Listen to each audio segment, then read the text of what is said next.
Fala pessoal, Shalom no coração, muito bem-vindos ao nosso devocional. Eu já te convido a você abrir a sua Bíblia comigo no Salmo número 46. Salmo 46, ele é um salmo de 11 versículos, então vamos aproveitar que é um salmo curto e vamos lê-lo por inteiro, tá bom? Você que está aí no chat conosco, muito bem-vindo. Coloca a referência para que quem for chegando saiba qual é o texto que nós estamos tratando. Deixa o seu like no vídeo, que é tão importante para que essa transmissão chegue para outras pessoas também. E se você é novo ou nova por aqui, se inscreva no canal. Já estamos rumo aos 1000 inscritos aqui no canal e eu conto com sua presença todos os dias, segunda a sexta, 7h30 da manhã, começando o dia mergulhando na palavra de Deus. Vamos lá, gente? Salmo número 46, versículos 1 a 11. Vamos lê-lo por inteiro. Olha o que diz. Deus é o nosso refúgio e fortaleza, socorro bem presente na hora da angústia. Portanto, não temeremos, ainda que a terra se mude e ainda que os montes se transportem para o meio dos mares, ainda que as águas rujam e se perturbem, ainda que os montes se abalem pela sua braveza. Eu quero só trazer uma pausa aqui, porque talvez na sua versão, assim como a minha, ao final do versículo 3, vai estar escrito entre parênteses assim, Selá, S-E-L-A, Selá, com acento no A, ou em algumas versões, Selá com H no final, S-E-L-A-H no final. Se você tem essa versão, coloca pra gente aqui no chat. Algumas versões trazem isso, outras versões não trazem. Por que que em algumas versões esse nome está escrito? Não apenas nesse salmo, mas também em outros salmos. Porque muitos dos salmos não eram apenas poesias escritas, eram cânticos, eram composições musicais. E este Selá dá uma conotação de uma grande pausa tanto na música como uma grande pausa para quem estava declamando aquela poesia. E qual a função dessa grande pausa? Fazer você ter um tempo para refletir naquilo que foi falado até aqui. Então, do versículo 1 até o 3, o poeta vem compondo essa poesia maravilhosa, e ao final do versículo 3 ele coloca Selá, que é uma grande pausa para que você reflita naquilo que você acabou de ler. Ou seja, Deus é o nosso refúgio e fortaleza, socorro bem presente na hora da angústia. Você tem que refletir e absorver essas palavras no seu coração, porque esse é o seu Deus, esse é o meu Deus, esse é o nosso Deus, que tanto nos ama e tanto nos protege. Mas passada essa curiosidade, vamos seguir no versículo 4, olha o que diz. Há um rio cujas correntes alegram a cidade de Deus, o santuário das moradas do Altíssimo. Deus está no meio dela, não se abalará. Deus a ajudará já ao romper da manhã. Os gentios se embraveceram, os reinos se moveram, ele levantou a sua voz e a terra se derreteu. O Senhor dos exércitos está conosco. O Deus de Jacó é o nosso refúgio. Na minha versão aqui tem o segundo Selá, aqui no final do versículo 7. Talvez você esteja numa versão onde na sua Bíblia não tem. Você pergunta assim, Tiago, porque na minha Bíblia não tem isso aqui? Em algumas versões não vai estar escrito porque essa expressão Selá não é conteúdo do texto bíblico, entende? É apenas uma técnica poética / musical que os salmistas se utilizavam. Então na minha, por exemplo, tem Selá no final do versículo 3, no final do versículo 7 e no final do versículo 11. Então, por exemplo, o nosso devocional aqui ele é bem dinâmico, a gente faz aqui em 15 minutinhos, mas se nós tivéssemos mais tempo para desenvolver esse salmo, eu leria até o versículo 3 e daria uma pausa de uns 5 minutos para a gente refletir naquilo que está escrito do 1 até o 3, aí depois daria uma outra pausa para refletir no que está escrito do 4 até o 7, e daria uma outra pausa para refletir no que está escrito do 8 até o 11. Então fica essa curiosidade, inclusive eu quero te motivar a você fazer esse exercício de declamar os salmos na sua casa, com tempo, com tranquilidade. Se você prefere o silêncio, use o silêncio. Se você prefere o fundo musical, faça isso também. Tiago, eu prefiro o barulho da natureza, faça isso de algum modo. Mas esse exercício da alma, de você não apenas declamar, não apenas declarar, mas buscar entender, buscar sentir aquilo que está sendo declarado, isso faz uma diferença profunda no significado e na forma como essas palavras vão afetar a nossa vida. Vamos seguir? Versículo 8. Vinde, contemplai as obras do Senhor, que desolações tem feito na terra. Ele faz cessar as guerras até o fim da terra, quebra o arco e corta a lança, queima os carros no fogo. Aquietai-vos e sabei que eu sou Deus. Serei exaltado entre os gentios, serei exaltado sobre a terra. O Senhor dos exércitos está conosco, o Deus de Jacó é o nosso refúgio. Gente, existem três partes nesse salmo. Na primeira parte, esse salmo nos ministra sobre a proteção de Deus. Na segunda parte, esse salmo nos ministra sobre a presença de Deus. E na terceira parte, ele nos fala sobre o poder de Deus. Para você que gosta de anotar, coloca isso aí que vai ajudar no teu estudo. A proteção de Deus, a presença de Deus e o poder de Deus. E coincidentemente entre aspas, né? Porque Deus não tem coincidência. Costumo brincar que a Bíblia não tem coincidência, ela tem Jesuicidência. E coincidentemente, essas três coisas são três aspectos fundamentais para toda a nossa existência. Entende? Eu não consigo pensar em nenhum momento da nossa existência que nós consigamos viver bem sem a proteção de Deus, sem a presença de Deus e sem o poder de Deus. Você parar para pensar bem, todo dia, toda situação, toda circunstância, você precisa da proteção de Deus, da presença de Deus e do poder de Deus. Agora é interessante, os versículos que mais me chamam a atenção aqui são os versículos 1, 2 e 10. Por quê? Versículo 1 fala assim, ó, Deus é o nosso refúgio e a nossa fortaleza, socorro bem presente na hora da angústia. O fato de Deus ser o nosso refúgio, isso nos ensina que Deus é um lugar para onde nós podemos correr. Eu não sei se você passou por uma situação parecida com a que eu vou citar na infância, mas se você já teve uma situação na infância, você brigou com um amiguinho, brigou com a amiguinha, você teve que correr, fugir de alguma confusão, e aí você corre para o seu pai, para sua mãe, ou para um professor, para um avô, uma avó, para alguém que você sente segurança. E a criança, ela corre ali, se agarra nas pernas do adulto, praticamente pedindo, né, tacitamente, implicitamente pedindo uma proteção. Naquele momento, aquele adulto é o refúgio daquela criança. Se você já fugiu de um cachorro feroz, se você já foi escarreado por algum outro animal e aí teve que pular um muro, teve que subir numa árvore, teve que esperar em algum lugar, você teve aquele lugar como um refúgio naquele momento. Ou seja, é um lugar para onde você pode correr a fim de alcançar proteção. Então, neste salmo, a Bíblia está dizendo, Deus é o nosso refúgio. Diante dos desafios da vida, gente, nós temos para onde correr, nós temos para onde voltar. Interessante que alguém falou isso, não lembro quem foi, mas fala assim, tão importante como ter para onde ir, é ter também para onde voltar. O ter para onde ir tem a ver com alcançar coisas na vida, tem a ver com metas a atingir, com lugares para chegar.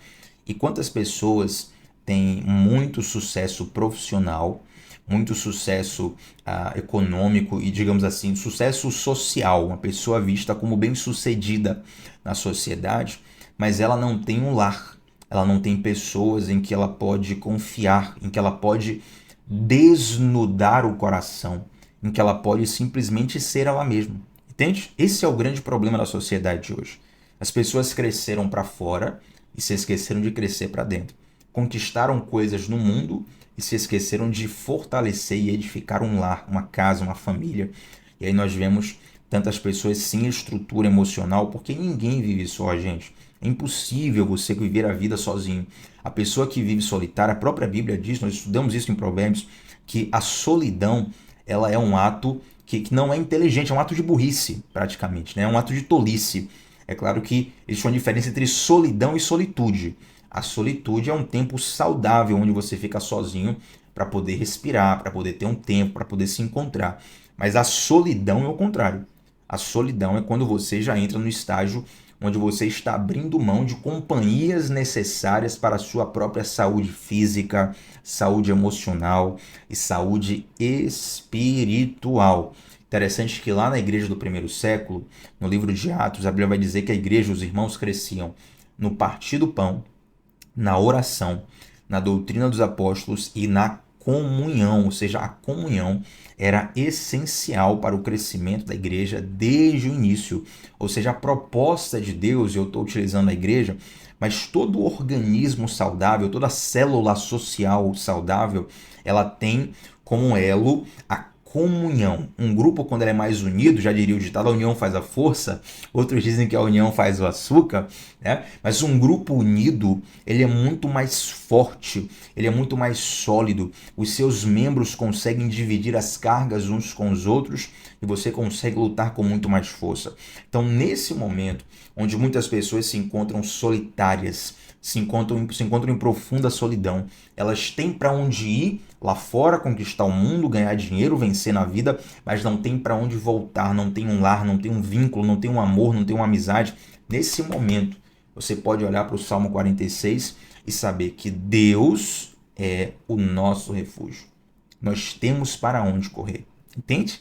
Isso é um alívio para a nossa alma.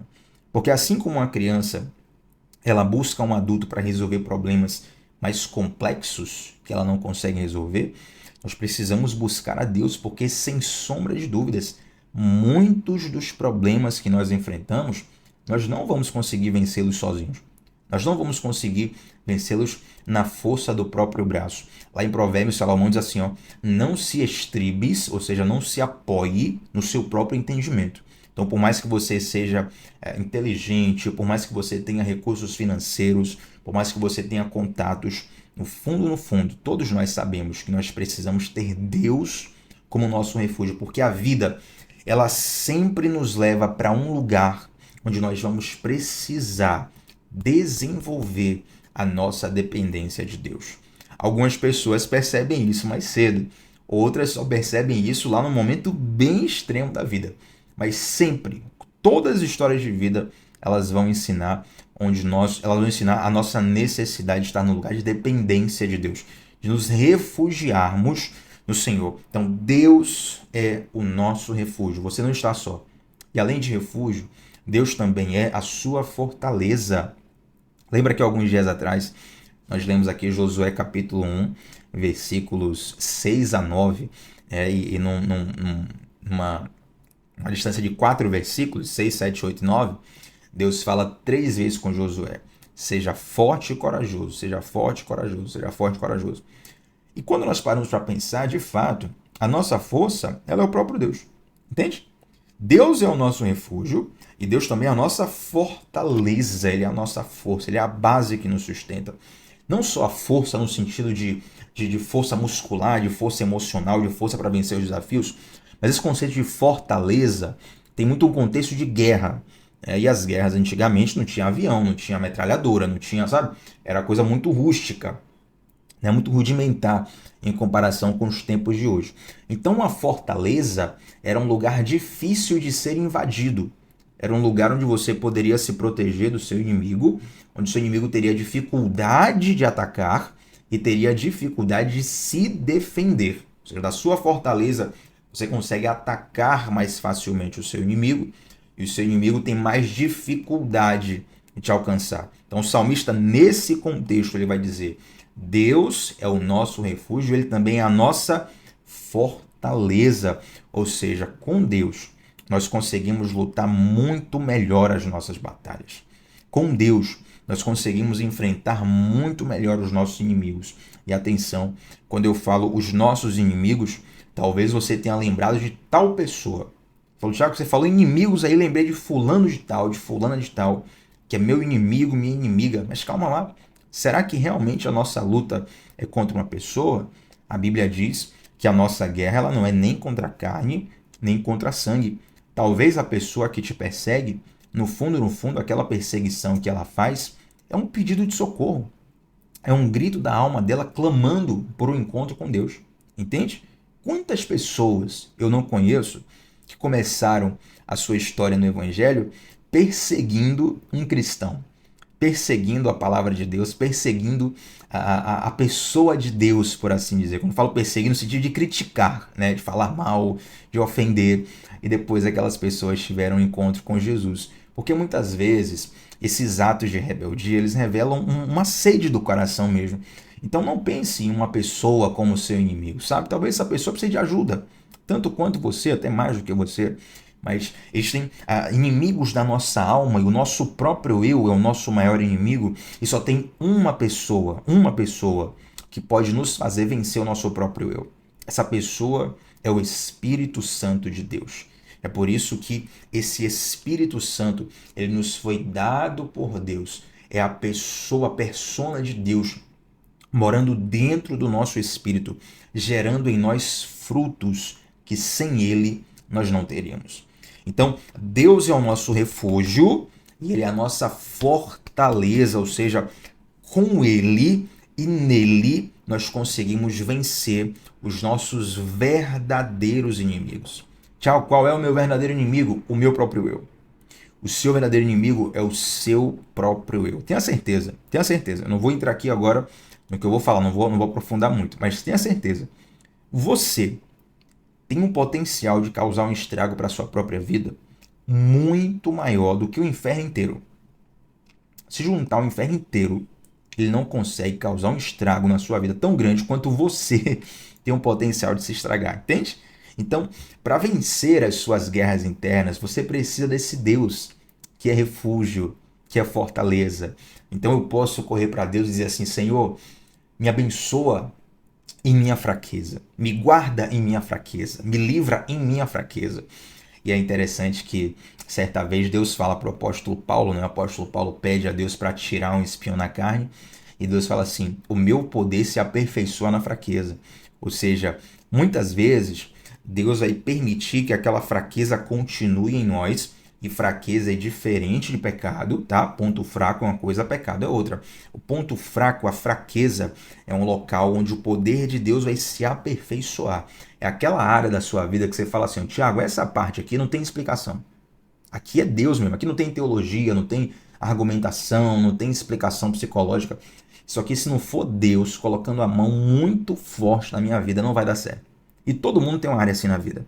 Todo mundo tem uma situação dessa na vida onde você reconhece nitidamente a mão de Deus. Porque nessa área, a sua fraqueza, Deus se mostra como fortaleza. E aí o salmista continua dizendo assim, ó: socorro bem presente na hora da angústia. Eu não sei se você já passou pela situação, eu pessoalmente, assim, de precisar da SAMU, nunca precisei. Eu já passei por algumas situações onde eu vivenciei, né, o fato de alguém precisou da SAMU. Por exemplo, presenciei um acidente de ônibus, né, e assim, a pessoa que se acidentou foi logo... Estava a um metro de distância de mim, né? Eu estava participando da cena ali. Talvez se não fosse a pessoa que se acidentasse, teria sido eu até. E aí naquele momento, né, um senhor de idade, certa vez, ele acabou tendo um acidente no ônibus, quebrou o fêmur na hora, caiu. E foi uma situação muito delicada. E ali, como as pessoas, né, às vezes as pessoas não ligam pra nada, não quer saber de nada, tanta correria na vida, eu fiquei responsável por duas coisas: chamar a polícia e chamar a SAMU. E para chamar a SAMU, cara, às vezes não é nem culpa da SAMU, você vê um trânsito de uma cidade grande, tem engarrafamento, é difícil de chegar, são muitas demandas. Então, às vezes, o atendimento que é emergencial, até ele mesmo demora, sabe? Mas em contrapartida a isso, eu quero fazer o contraste. Porque os homens demoram, a sociedade demora, o nosso sistema demora. Mas Deus é socorro bem presente, ele está ali. Socorro bem presente na hora da angústia.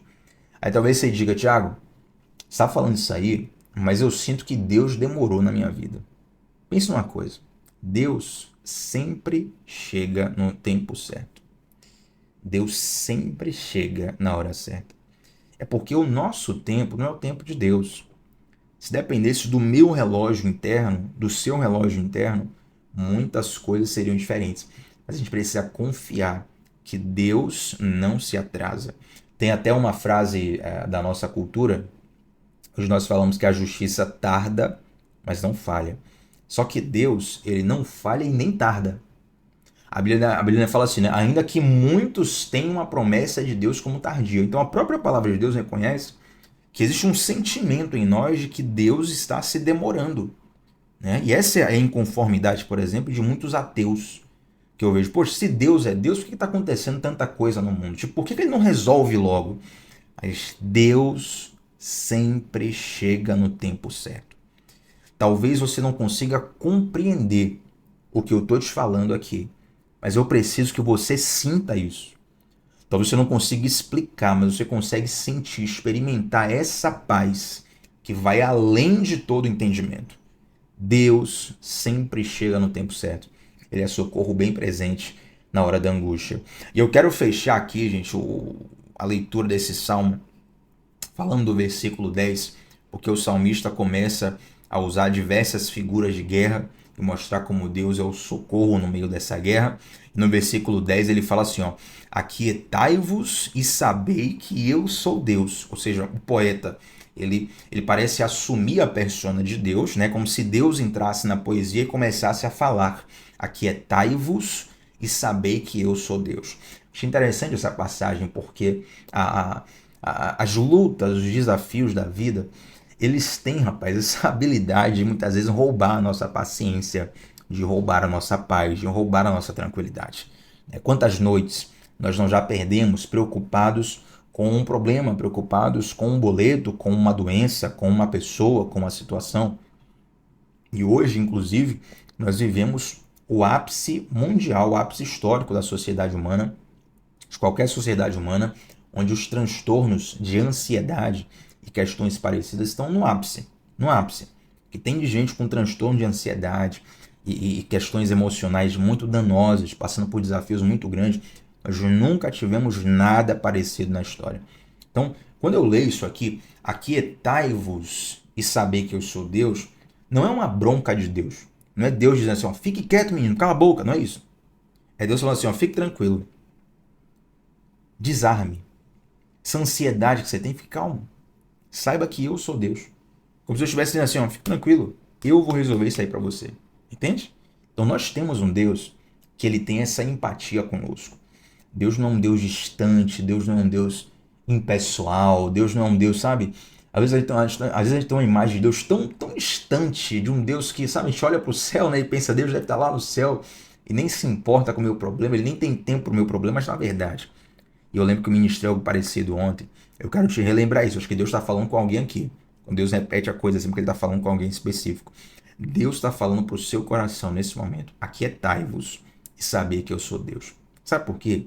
Porque esse desgaste emocional, esse desgaste físico, esse desgaste até espiritual que muitas vezes nós temos, isso não vai nos levar para um bom lugar. A confiança em Deus, ela nos ajuda a descansar em Deus. Então ouça a voz do Senhor no meio da sua angústia, esse Deus que é o seu refúgio, que é a sua fortaleza, que é um socorro bem presente. Esse Deus está te falando hoje, aquietai-vos, fique tranquilo, fique calmo. Aquiete teu coração, como diz aquela música, né? Aquieta a minha alma. Então, aquiete teu coração, aquiete tua alma, aquiete teu espírito e saiba que o Senhor é o seu Deus. Descanse na confiança de que Ele é o seu refúgio, de que Ele é sua fortaleza, de que Ele é um socorro bem presente. Aí no versículo 2, o salmista diz assim, portanto não temeremos. Ou seja, ele tem uma revelação de quem Deus é, de que Deus é refúgio, é fortaleza, é socorro, bem presente. Então ele tem uma conclusão por causa dessa revelação. Portanto, não temeremos. Mas se você recebe de fato essa revelação de que Deus é tua proteção, de que Deus é teu refúgio, de que Deus é tua força, que Deus é teu sustento, a consequência natural disso é se aquietar, é descansar na pessoa de Deus, conhecendo, aquietai-vos e sabeis, conheceis. Vocês vão ver que eu sou Deus. Vocês vão ver o que é que eu vou fazer na tua vida, o que é que eu vou fazer na tua história, como eu vou agir diante da tua situação, na tua geração, através da tua vida. Aquietai-vos e saiba que o Senhor é o nosso Deus. Amém, gente? Vamos orar juntos, cheio de coisa para falar aqui, mas eu sinto que Deus já ministrou o que tinha para ministrar nesse nosso devocional aqui. Vamos orar juntos nesse momento. Senhor Deus, te dou graça por essa palavra. Eu te peço, Deus, que o Senhor possa nos ajudar a termos uma revelação profunda e verdadeira de quem Tu és. Nós precisamos disso, Pai. Nós não queremos precisar forçar um pensamento positivo, forçar uma ideia no coração, mas nós queremos de fato ter uma revelação profunda da Sua pessoa. O Senhor que é o nosso refúgio, o Senhor que é a nossa fortaleza, o Senhor que é um socorro bem presente. Porque se nós entendermos isso, certamente não temeremos, como diz o salmista. Senhor, nos ensina e nos ajuda a descansar em Ti, a aquietarmos a nossa alma. Como diz o apóstolo Pedro na sua carta lá no Novo Testamento, nos ensina a lançar sobre Ti todas as nossas ansiedades, sabendo que o Senhor tem cuidado de nós. Já te dou graças por tudo e por todos que estão aqui orando comigo nesse momento. Em nome de Jesus. Amém. Gente, que o Senhor vos abençoe poderosamente. Deixa um like nesse vídeo. O seu like ajuda demais, demais, demais aqui no canal. Se inscreve que já estamos rumo aos 1000 inscritos. E deixa um comentário aqui de como Deus falou ao seu coração através desse devocional, tá bom? Se quiser compartilhar lá no Instagram, me marca, @tbatista8, que eu compartilho também no Stories e vamos estreitando os laços para a glória de Deus. Shalom no coração, até a próxima. Tchau, tchau, gente.